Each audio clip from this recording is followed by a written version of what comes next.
I wrote this book without any, planned, release date or anything like that. But it does seem that there are really urgent questions right now that have been generated from recent events that I'm hoping will make the book relevant. I mean, what's sad to me is that we always seem to be having something that illustrates the problems of our failed effort to deal with the legacy of racial inequality.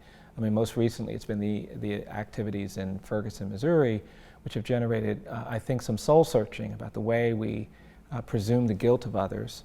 But before that, there was the shooting of Trayvon Martin. There were incidents, and there seem to be always incidents that reflect our failure to recognize what being just in a racially diverse society requires. And I do hope that the book gives us some perspective on that.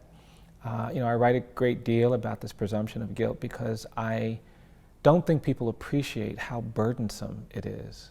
I'm a lawyer. I've been practicing for a long time. I teach at a wonderful law school with a lot of elite features.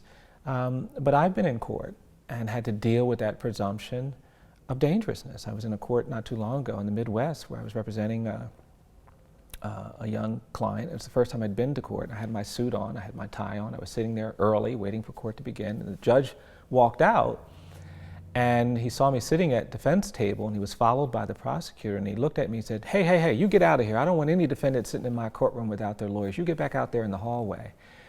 And I stood up and I introduced myself. I said, I'm sorry, Your Honor, I'm Bryan Stevenson. I'm actually the lawyer here to represent someone today. And the judge said, you're a lawyer? And he started laughing. And the prosecutor started laughing. And I made myself laugh because I didn't want to disadvantage my client. And the client came in, it was a young white kid I was representing. We did the hearing, but after court I just started thinking about it and I was just tired. I was tired of this presumption. And I was worried about a judge who carried that presumption so close to heart that anything that looked out of the ordinary was something he was going to stop.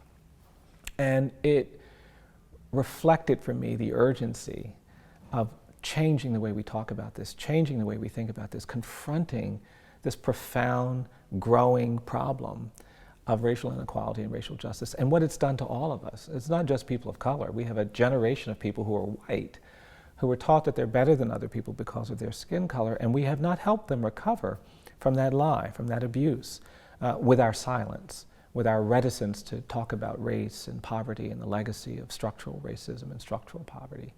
So I do hope that the book contributes something to that discourse, and I hope that people take seriously the challenges, the consequences of failing to recognize when you have to confront inequality.